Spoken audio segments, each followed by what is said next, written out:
This is Leave Your Mark. I'm Vince Cortese, and today's guest is Joe Eitl. Joe's the first adult with Down syndrome to undergo a groundbreaking combined heart and liver transplant surgery. From the moment he was born with congenital heart defect, Joe embarked on a journey marked by numerous heart surgeries and pacemakers.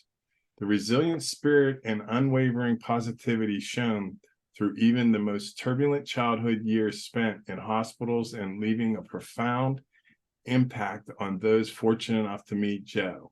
He is a Special Olympics athlete, participates in basketball, floor hockey, and lawn bowling, his favorite, known as bocce ball.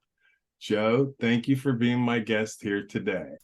Hi there, and welcome. Now it's time for America's favorite podcast, Leave Your Mark, with your host, Vince Cortese. If it's fly, loose fitted, it's Cortese. If freezing, chubbers in it, it's Cortese. Leave Your Mark is about inspiring the world, one guest at a time. Pass the word from Brooklyn to Pittsburgh, from urban to suburb, it's Cortese, you heard? And here is our host, Vince Cortese. How you doing, Joe? I'm fine.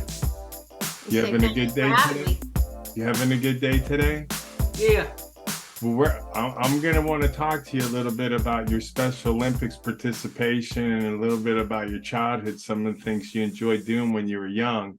As you can see, we have your mom there, Peg, and she's going to help us through the interview. So without any further ado, I want to talk to Peg here and share with me what life was like in Bryn Mawr, PA, where he was born. He's the first of your three children. Yeah. And his journey begins. So share with me what that was like with him and his two younger siblings, Jason and Lacey. I'm going to start at the very beginning. When Joe was born, he was born with a congenital heart defect. At the time, he was given about a 20% chance to live to a year. And in fact, we were told, this is back in 1983, that given his other challenges, we would probably be best served to put him in an institution, wait a little while, and try again. Needless to say, we weren't interested in that. We loved him from the moment he was born. We knew there were going to be challenges, and there were. But Joe's very lucky. Throughout his life, he's had the best possible medical care and lots of support from family and friends. And so he's had a fairly normal life, as normal as it could be outside of the back and forth to the hospital for surgeries and whatnot. But yeah, he's got a brother and a sister, and they all fought when they were kids, and they're all really close now as adults, pretty much like any other family, right? Mm-hmm. Now, you mentioned that he gets to, he played in education and opportunities like every other kid. So the school which he attended, he got the benefit of inclusion, but he also got the support of the life skills and the specialized learning. So share with me how that came about, because I mean, obviously from the very beginning, the challenges were there and glaring. So, I mean, you were learning every step of the way. And these are extremely tender times in a young one's life. So how did that go when he was entering school? We were very fortunate. Early intervention was brand new when Joe was born. Those who were born with Down syndrome prior to that really didn't get the benefit of the specialized attention and education. So Joe got early intervention, physical therapy, speech therapy, occupational therapy. He got the opportunity to interact with other kids like him. And when he went to school, initially our local school did not have a program for children like Joe. We actually helped with other families in the area build that program. And so Joe got the benefit of a program designed to meet the needs of he and several of his friends. And what that meant was that, they were in school with other children. He took science and social studies with the regular kids, if you will, but he also had the benefit of some extra tutoring and some specialized education while he was there. And in fact, the teacher that we had for much of his high school used to take them out and, taught him how to open up a bank account, taught him how to go count out money at, the stores. I mean, these were the life skills that he wouldn't have gotten through a regular education that he was able to get through this specialized programming. He excelled, obviously, because he had activities and interests like any other normal kid. You love music, right? I'm dancing. And dancing. Yeah, he's got Great. that on there. Now, the other is you're a Special Olympics athlete. So And I'm shit, singing. And you're a now, singer. Oh, yes, he's also you're a singer too. Well, you're a full-on entertainer then. Yes. I didn't get the singer part in the bio. No, Yeah, he's full of surprises, this guy. So now you're a sports lover. So you got on here that you play basketball and the floor hockey and the lawn bowling known as bocce. So bocce's your favorite, but share with me what goes on when you participate in the basketball and the floor hockey. You missed my sport. You missed one? What did he miss? Bowling. Oh, bowling. He does bowling too. Oh, okay. I'm sorry about that. So now, like, do you like the bowling more than the bocce, or? No. Yeah. No. Bocce is definitely number one. Bowling. Bocce is more gold medals for sure. Oh, wow. So Vince, gold medal. I'll tell you what, if those gold medals were real gold, we would have retired 20 years. Joe and his partner Mark are actually two of the best bocce players in the state. Now, with your you've got the heart transplant and more. How does this affect when you're playing the sports? Does it do you get winded, or like you can only go in short distances? How's it affect your performance? So it doesn't anymore, right? But it used to. Nope. So it used to be that Joe would have shortness of breath. He was not able to tolerate long periods of time outside in warm weather. But tell him what you're doing now. How many steps a day do you walk? 24,000. 20 steps. Yeah. Oh, wow. 20,000 steps just this last week. He's been building up. We first got him to about 10,000 steps, and he realized that he could do it without actually getting tired, without having to sit down along the way. So we've seen a big difference post-surgery. I'm not sure that Joe ever really knew what normal was. To him, normal was getting a little winded when you walk up the stairs. But he's enjoying a very different level of activity now and doesn't seem to be bothered by the heat and doesn't tire like he once did. Now, when was your last operation? How long ago has that been? How long ago since your transplant? No. Well, what are you coming up on? Third. Almost 3 years. Okay, so he's Almost been 3 years. going. When was your first operation? How old were you when you had your first operation? 4th. 4. No, we won. You were Yeah, only 1. Yeah, he was 1 year old for his first operation. Oh my word. So he's had operations for nearly 40 years. Yep. You're truly remarkable. You're more than a single miracle. You're just a whole treasure chest of miracles. Joe is life's teacher for the rest of us.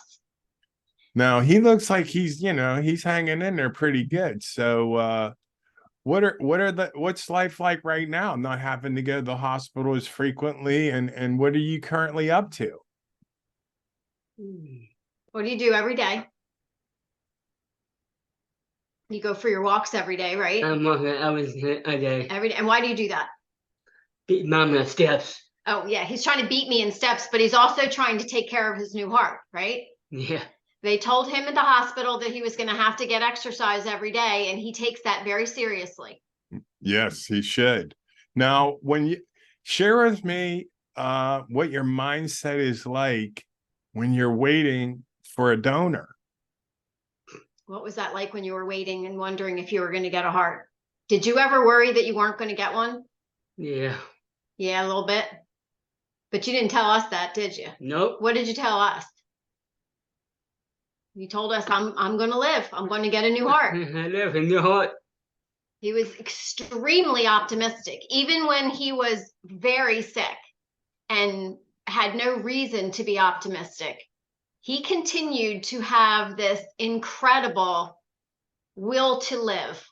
And he told everyone that he was in contact with, that he was going to get a new heart and a new liver. Connect with us on LinkedIn. Be our friend on Facebook. Follow us on Twitter and Instagram. Whether jumping out the MP or jumping on the app. You are listening to Vince Cortese. We just want you to leave your mark. This is absolutely amazing. So now you're on your way moving forward in life. Now, are you going to be able to participate in a Special Olympics anytime soon or next year, or what does that look like? Tell him you're already doing it, right? I'm doing it right now. Yeah. Oh, you are doing one now. Well, where will it be able to be seen?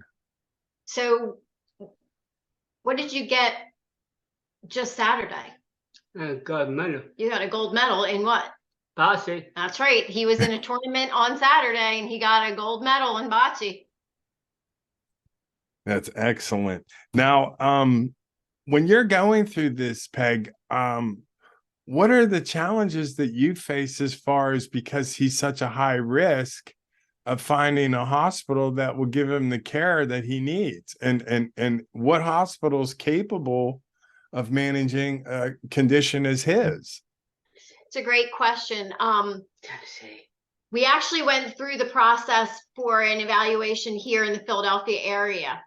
And although we were not turned down, we were told that he was extremely high risk and that it was questionable.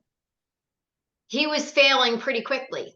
So we did some research, and with the help of our cardiologist, we found about 10 facilities across the country that were qualified to do a heart and liver transplant. And we sent Joe's records to all of them. And he was turned down cold without ever even meeting him by all but one. The one hospital that was willing to meet him was Vanderbilt in Nashville, Tennessee.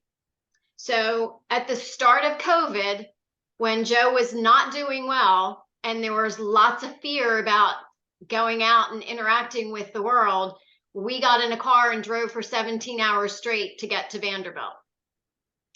They started the process.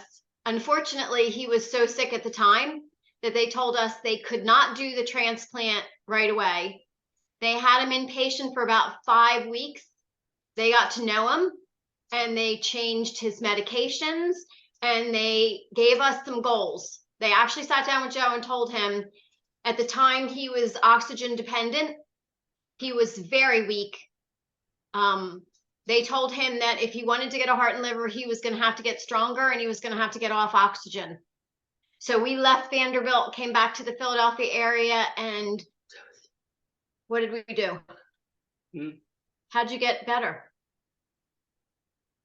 You worked hard, didn't you? Yeah. Every day. Every day. We started out the first day that we went to take a walk. He had an oxygen tank he was dragging behind him, and we made it from the front door to the sidewalk. And he had to sit down, and we turned around and we came home. And every day we went a little further.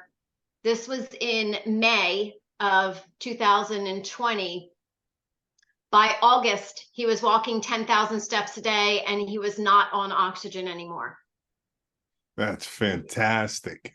Yeah, we called Vanderbilt and in September and said, we're ready to bring him back down so you can see him. And I'll be honest, Vince, I don't think they ever expected us to come back. I think when they let us go, the goals were pretty lofty and he was not in great shape, but he proved to them that he had the right stuff. Now, in that time, he's waiting for an organ transplant at that point as well? No, he wasn't on a list yet. So the way the process works, you have to go through an evaluation and get accepted as a transplant participant. He had not yet been approved because they didn't think, again, when we were down there in May, they didn't think he was strong enough to survive the procedure. The procedure can run anywhere from 17 to 22 hours on average to do a heart and a liver transplant. 2 separate teams do the work. They start with the heart transplant. You are still open, and then another team comes in and they open you further and do a liver transplant. So at the time, he just wasn't strong enough.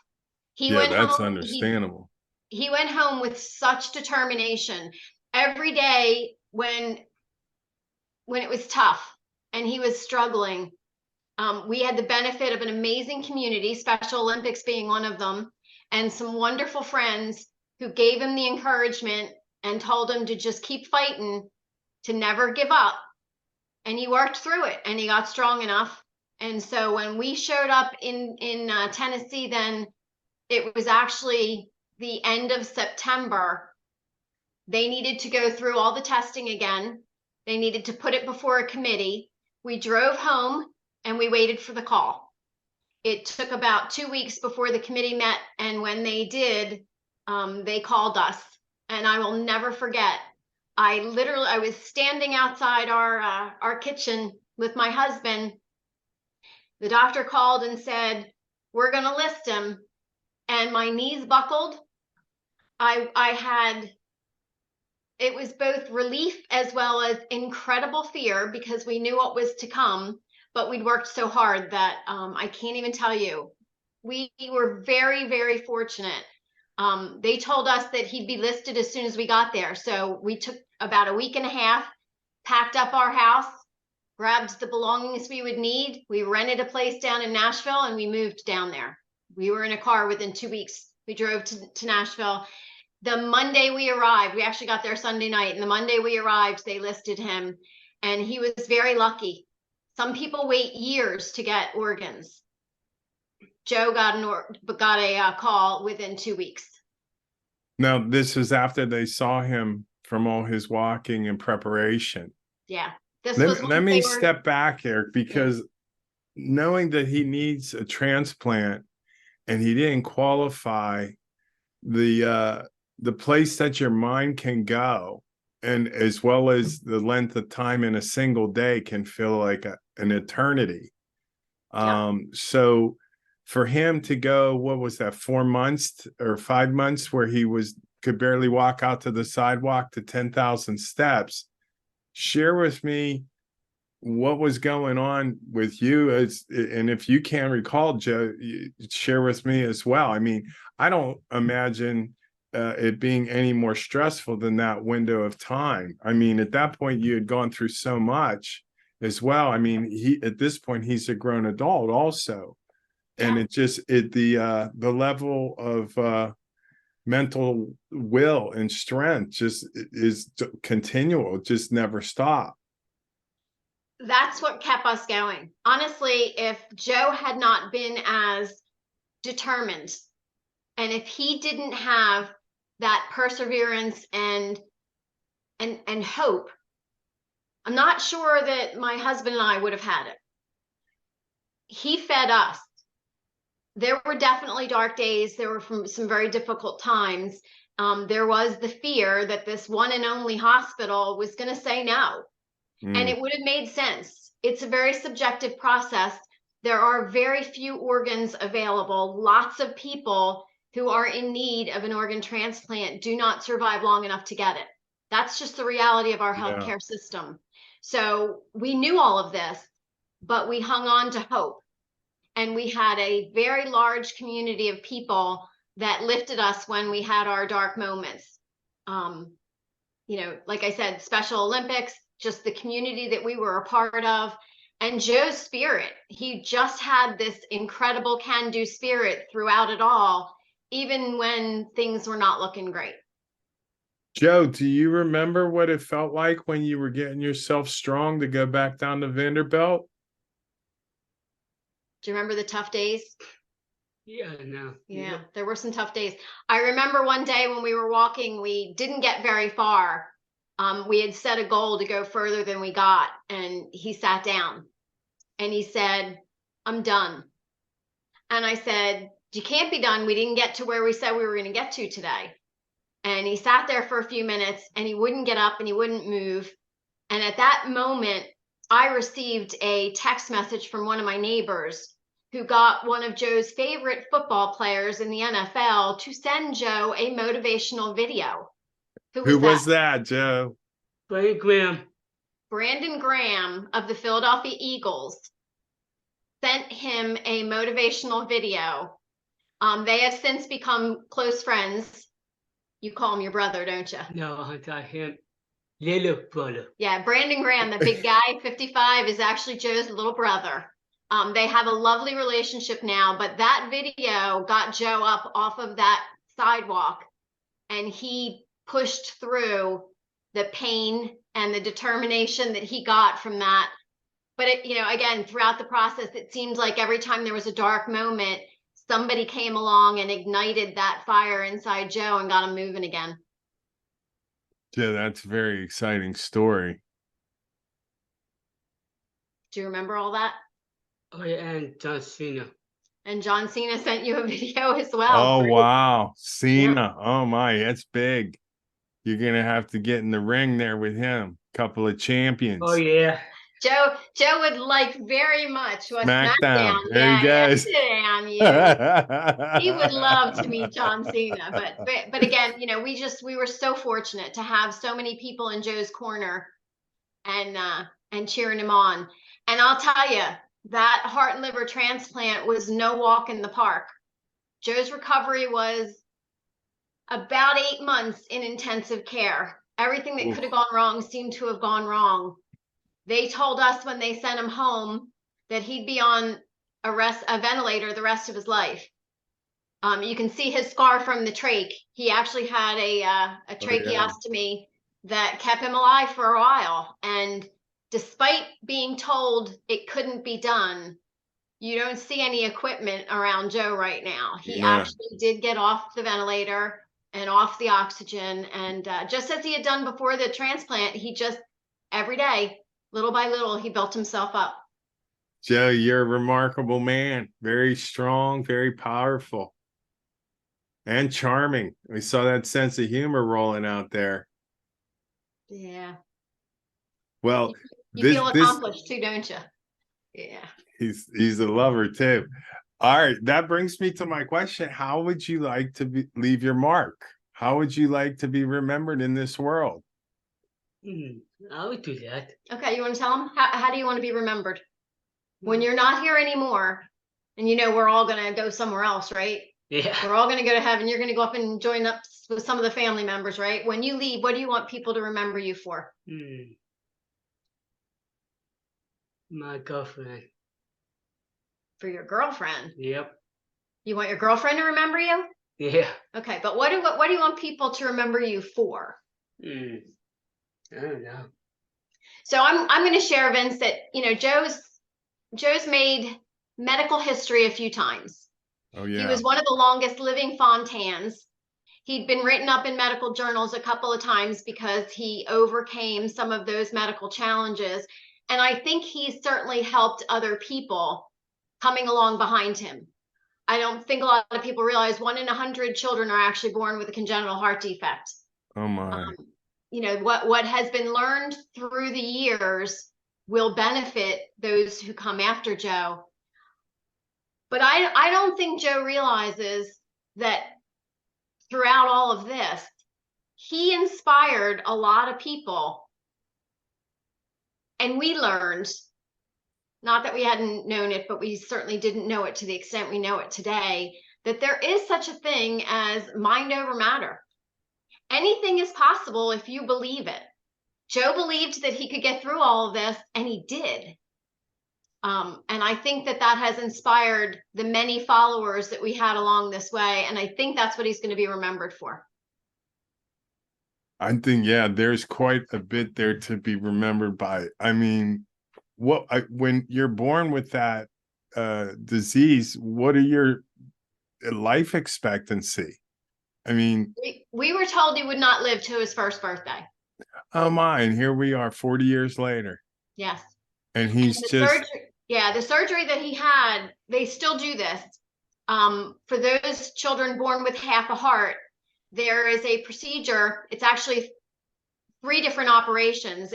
Ultimately, it's referred to sort of in the medical community as a single ventricle system. It's named after one of the many who participated in developing it. It's called the Fontan. And for a lot of children who have a similar condition and have a Fontan, they can expect to live 10 to 15 years. Joe's Fontan lasted over 30. He had his final 3rd operation when he was 8 years old. And he was 38 years old before he went into heart failure, and we knew that he would need a transplant. Any Wow. other time that he got in trouble, they had a Band-Aid. It was all considered palliative. The only real cure for having been born with only half a heart is to get a full heart. And again, we feel very, very fortunate that Joe got the benefit of his gift of life. Joe, we're glad you're still with us. The world is definitely a better place with Oh, Joe. yes, it is. You're just a fountain of inspiration, young man. You just keep doing what you're doing. We all need you around. How's that? You're pretty determined, right? Yeah. Yeah. Cena's going to need a tag team partner anyhow. So I think you could qualify. Yeah. Is he your little brother too?